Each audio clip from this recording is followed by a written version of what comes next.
나는 세상의 빛이다 라는 제목으로 함께 은혜를 나누겠습니다. 독불장군은 없다고 하지요. 사람은 혼자 사는 것 같지만 누군가와 늘 함께 살아갑니다. 잘 모를 때는 주변에 있는 누군가에게 묻고 배웁니다. 또 인생의 방향을 정할 때에도 누군가를 의지하고 대화를 나누기도 합니다. 특별히 잘되고 멋진 사람을 따라가며 자신도 실제로 그렇게 되기를 희망하지요. 어릴 때는 부모님을 따르고 공부하는 학생일 때는 선생님을 존경하며 따르고 나이가 든 후에는 자녀들을 따라야 하며 낯선 곳으로 여행을 가게 되면 가이드를 따르거나 내비게이션을 따라가야 합니다. 제멋대로 살아가지 말라는 것이죠. 누군가를 잘 이끄는 것이 리더십이라면 다른 사람과 잘 협력하여 잘 따르는 사람, 잘 따르는 것, 이게 바로 팔로워십입니다. 팔로워십에 능한 사람이 다른 사람을 이끄는 리더십에도 능한 영향력을 발휘합니다. 신앙인이 세상에서 이 지도력을 발휘하려면 예수님을 잘 따라야 합니다. 아니, 세상의 모든 사람은 잘났거나 못났거나 누구든지 예수님을 따라가야 합니다. 예수님을 따른다라는 말은 예수님의 말씀에 순종하는 것을 말씀합니다. 예수님과 함께 다니며 주님이 인도하시는 방향대로 살아간다라고 볼 수 있습니다. 예수님은 자신을 따르는 사람은 어둠에 다니지 않고 생명의 빛을 얻을 것이다 라고 말씀하셨습니다. 예수님은 자신을 따르는 사람에게 특별히 이렇게 용기를 주시고 희망을 주셨습니다. 빛의 반대가 어둠입니다. 어둠의 상태에서는 앞이 보이질 않죠.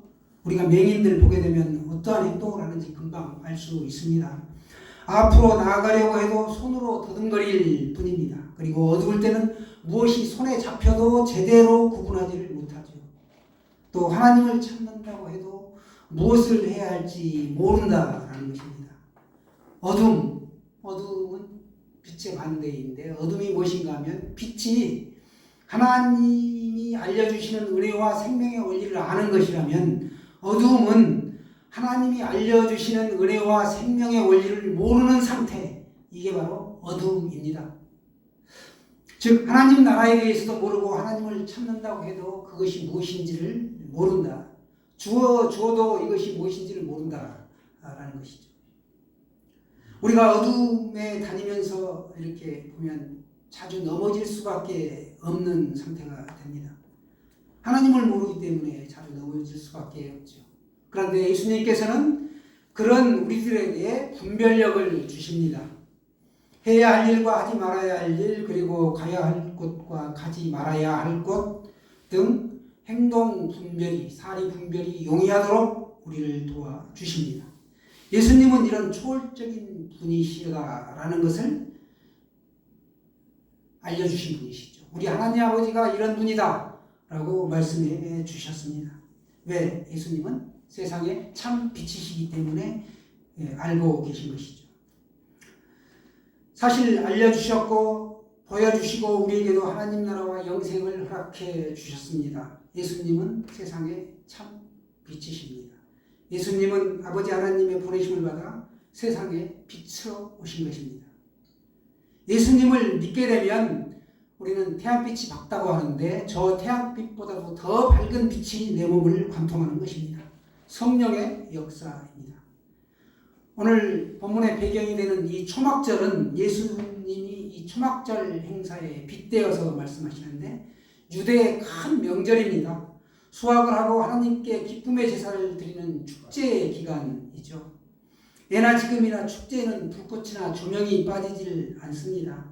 초막절에는 성전 내 귀퉁이에 환하게 불을 밝혀 두었던 그 풍습이 있었습니다. 거기에 이제 그런 환경에 빗대어서 예수님은 자신을 소개합니다. 예수님이 요한복음에서는 7가지로 나는 뭐뭐이다, 참 포도나무다, 생명의 떡이다 라고 7가지를 말씀하시는데 오늘 본문에서는 나는 세상의 빛이다 라고 자기 소개를 합니다. 예수님이 누구시라고요? 나는 세상의 빛이다 라고 하셨습니다. 여러분, 빛이 없는 세상은 상상 외로 어둡습니다. 이것이 우리가 사는 세상의 현실이라는 것이죠. 예수님은 나는 세상의 빛이니 나를 따르는 자는 어둠에 다니지 아니하고 생명의 빛을 얻으리라 이렇게 말씀하셨습니다. 우리가 예수님과 동행하면 누구든지 칠흑 같은 어둠이 물러가고 빛 가운데 거하게 됩니다. 예수님은 이 세상의 죄와 사망 가운데서 우리를 구원해 주셨습니다. 8장 전반부에 보시면 바로 앞이죠. 가늠하다가 현장에서 잡혀온 여인의 얘기가 나오는데 그 여인은 죽을 수밖에 없는 비극적인 여인이었습니다. 만일 예수님이 돕지 않으셨다면 그날 그 무리가 던진 돌에 맞아 처참하게 죽고 말았을 것입니다. 사실은 그 여자를 고발하러 왔던 바리새인과 서기관들 역시 멸망당할 죄인이기는 그 여자와 매 한 가지 입장이었습니다. 예수님께서 너희 중에 죄 없는 자가 먼저 돌로 치라 라고 했을 때 한 사람도 그 여자에게 돌을 던지는 자가 없었다. 이 사실은 그들 모두가 다 이 여인과 같은 똑같은 죄인이다라는 것을 보여주고 있습니다. 그들이 돌을 던지지 못했던 것은 오늘 성경에 뭐라고 말씀합니까? 그들이 다 양심의 가책을 느꼈다라고 말씀하고 있습니다. 양심은 함께한다. 너도 알고 나도 알고 다 안다라는 것이고 하나님께서 사람 속에 심어놓은 도덕률을 말하고 있습니다. 사람들이 양심의 가책을 느껴 밖을 향했던 시선을 자기 자신에게로 점차 돌리게 되면서 하나둘 뿔뿔이 흩어지게 되었습니다. 모두가 다 허물과 죄로 인하여 지금 그 상태로 가면 죽을 영혼들이 바로 그들이었던 것이죠. 지금 그 상태로 가게 되면 멸망의 나라로 갈 수밖에 없었던 사람이었다. 그들뿐만이 아니라 이 세상에 살아가는 우리 모두도 다 그들과 똑같은 사람들입니다. 그러니까 우리 힘으로는 이 죄와 멸망의 운명을 바꿀 수가 없었습니다.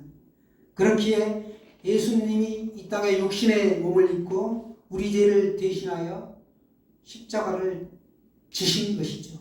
그래서 우리는 영생의 나라로 인도받을 수 있게 되었습니다. 왜? 대신 생명을 주셨기 때문이죠. 그러므로 이제는 누구든지 예수님을 믿기만 하면 영생이 주어지고 은혜 속에 살아가게 됩니다. 그 영의 생명이 유지되어 주께서 심판하실 그날에 우리는 심판을 받지 않고 영생의 나라로 곧장 들어가게 됩니다. 할렐루야죠. 우리는 죽음에서 구원으로 생명을 얻는 은혜를 입었습니다. 이것이 빛 대신 예수님의 역할입니다. 하지만 바리새인들은 또다시 율법에 근거하여 예수님의 자기 증언에 시비를 걸었습니다. 그들이 이렇게 한 이유는 율법에는 곁에 두 사람의 증인이 있고 증인들의 증언이 일치하면 참된 것으로 간주하라 라고 했기 때문에 그런 것입니다. 그들이 뭐라고 말했나요? 내가 너를 위하여 증언하니 이 증언은 참되지 아니하다 라고 시비를 걸었던 것이죠. 신명기에는 보시면 죄를 정할 때는 두 사람 혹은 세 사람의 증언으로 하라 이렇게 말씀하고 있습니다. 예를 들어 나는 임동락이다. 나는 임동락입니다. 이걸 믿을 수 있나요? 여러분은 저를 믿겠지만 공식적으로 내가 어떤 시험을 치르기 위해 간다든지 여권을 가지고 해외를 나가야 된다. 라게 되면 신분증을 보여줘야 인정이 되죠. 그것처럼 예수님은 오늘 나는 세상의 빛이다 라고 하셨습니다. 왜? 예수님은 어디서 와서 어디로 가신지를 알고 계셨기 때문에. 그리고 예수님은 또 아버지가 자신을 위하여 증언하신 것을 알고 계시다. 예수님이 스스로 증언하시고 아버지가 증언하시고 이 두 분이 증언하신다는 것은 아버지가 내 안에 함께 계시다. 그래서 그걸 알고 계시기 때문에 예수님은 초월적인 분이시고 예수님 스스로를 증언하셨습니다. 그러나 인간은 스스로를 증명할 수 없는 존재입니다. 예수님은 반드시 증명이 필요합니다. 그래서 나는 임동락이다 이걸 증명하려면 신분증을 까보여야 된다라는 것이죠. 그러나 예수님은 자신을 말씀으로 증명하셨습니다. 우리가 어디에서 와서 어디로 가는지를 알지 못하고 사는 것이 바로 어둠의 상태에 있는 것입니다. 우리가 어디에서 와서 어디로 가나요? 아담이 흙에서 왔죠. 인류가 흙에서 왔다가 죽으면 육신이 다시 흙으로 돌아갑니다. 흙에서 왔다 흙으로 돌아가는 존재가 우리 인간인데 삶의 방향이 어떻게 되는지를 모르고 살아가는 상태, 그게 예수 믿지 않는 사람들이 바로 어둠의 상태에 있다라는 것을 보여주고 있습니다. 15절 말씀을 보시면 너희는 육체를 따라 판단하나 나는 아무도 판단하지 아니한다 라고 하십니다. 육체로 판단한다라는 것은 언제나 자기 기준에 따라 판단하는 것을 말씀하고 있습니다. 즉 눈에 보이는 것을 믿겠다라는 것입니다. 그러나 예수님은 스스로 아무도 판단하지 않으셨습니다. 스스로 판단하지 않으신다는 말씀은 판단하시는 이는 오직 하나님이시다 라는 표현입니다. 예수님조차도 스스로 판단하지 않으셨습니다. 따라서 우리는 내 기준으로 사람을 쉽게 판단하고 정죄해서는 안 되는 것이죠. 판단하거나 심판하는 것, 이거는 우리의 영역이 아니다. 우리가 저 사람을 볼 때 눈에 빤히 보입니다. 그래서 말을 할 수가 있어요. 그러나 하나님의 눈이라는 한 단계를 거쳐서 우리가 그 사람을 보게 되면 긍휼의 눈으로 보이고 사랑의 눈으로 보인다는 것이죠. 판단하거나 심판하는 것은 우리 영역이 아니다. 우리는 그 영역을 하나님께 맡겨라 라는 것입니다. 이게 잘 안 되죠. 사람이 선입견이 있어요. 배경이나 학벌이나 또 어떤 그 사람의 용모 이런 것들을 보고 사람의 마음이 흔들리죠. 그러나 판단하시는 이는 하나님이시다. 판단의 영역은 하나님이시다 라는 것을 꼭 좀 염두에 두고 사셨으면 좋겠습니다. 예수님은 아버지가 정하신 때 아버지의 뜻을 따라 일하셨습니다. 우리가 하나님을 잘 알려고 한다면 하나님의 아들이신 예수님을 잘 알아야 합니다. 예수님의 이 말씀은 아버지와 아들을 동일시한 것이고 동등시한 것입니다. 이쯤 되면 바리새인들이 예수님이 말씀하시는 아버지를 하나님으로 짐작해야 했는데 그들은 그렇지 않았죠.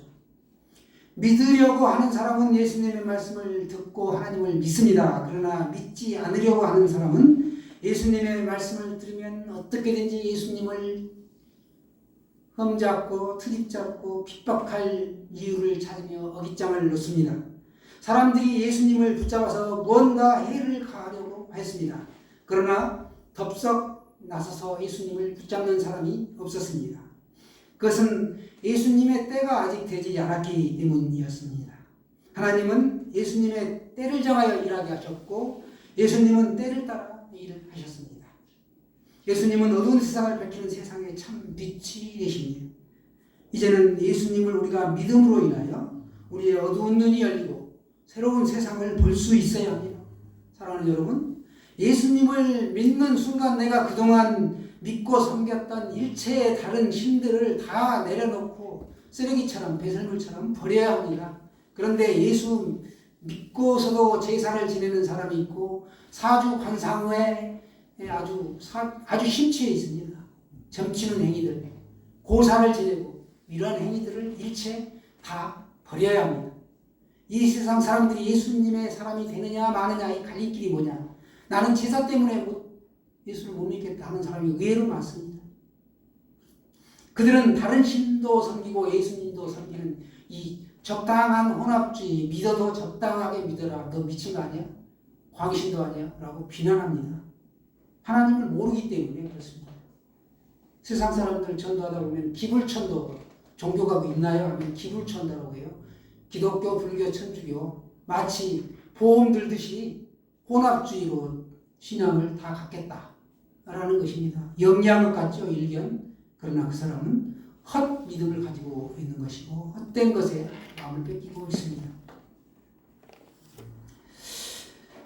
그러므로 예수님을 믿기로 작정하셨다면 믿는 것 때문에 내가 괴로움을 당하고 핍박을 당해도 오직 주님만을 섬겨야 합니다.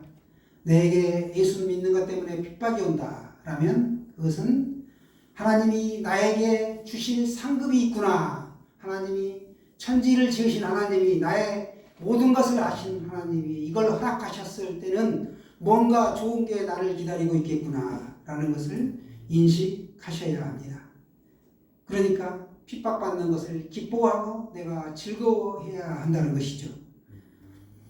사람은 누구나 한 번 죽습니다. 그리고 죽음 이후에는 심판이 있습니다.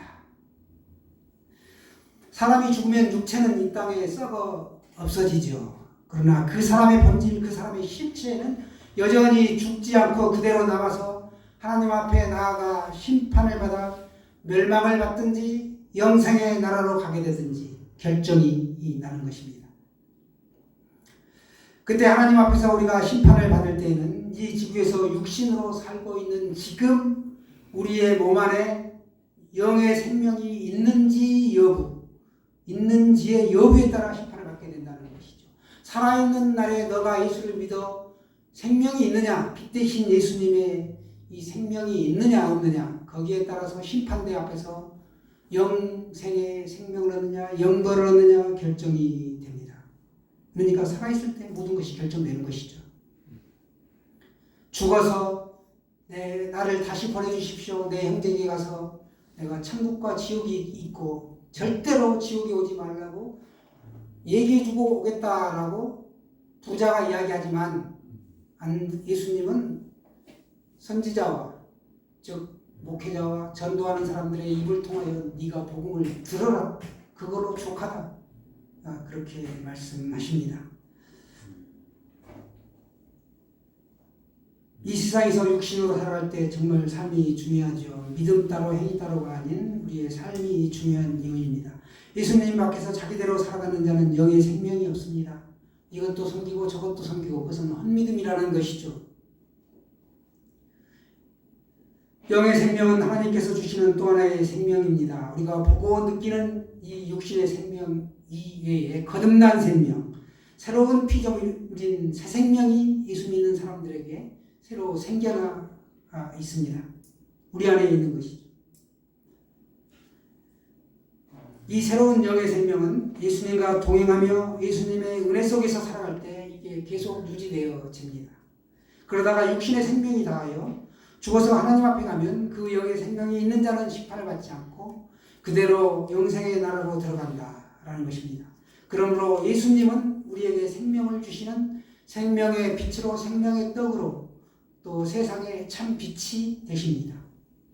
사람이나 짐승이나 식물이나 그 어떤 생명체도 빛이 있어야 그 생명을 이어가는 것처럼 영의 생명을 가진 하나님의 백성들 역시 하나님의 은혜 속에 거해야 그 생명이 유지될 수 있습니다.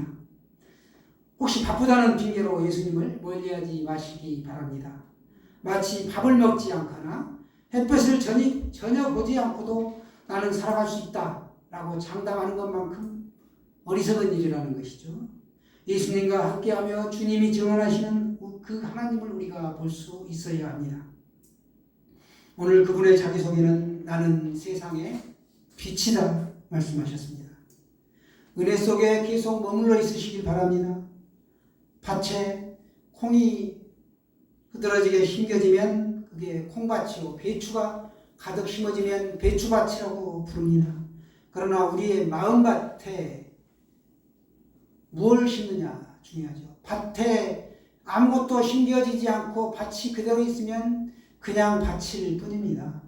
그러나 우리의 마음밭에 말씀의 씨를 심으면 그 말씀의 씨가 자라고 우리의 인생을 영생의 나라로, 즉 빛 가운데서 신앙생활하게 하고 종래에는 하늘나라 천국에 갈 수 있도록 인도해 주신다는 것입니다.